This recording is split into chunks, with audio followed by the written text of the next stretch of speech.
like studying birds and notating all their bird calls. And the title directly translates to the blackbird. And along with this, I put together a bunch of clips from various Jurassic Park movies. So what I'm playing should go along with my clips I put together. This is my accompanist and friend Maggie Camp. Hi Maggie. Thank you so much for helping me. Yeah. Press play and then switch over real quick. Wait, can I get an A really quick? Yeah.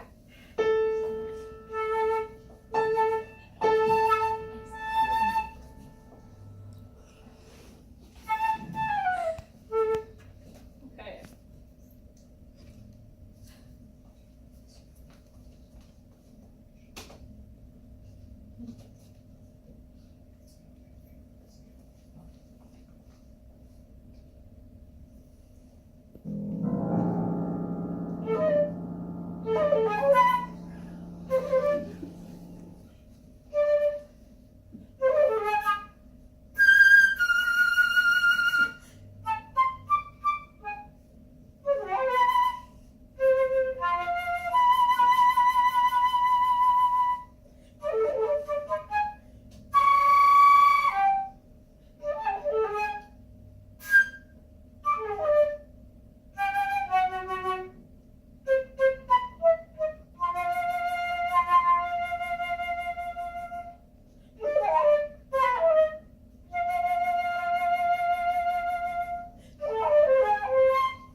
Thank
you.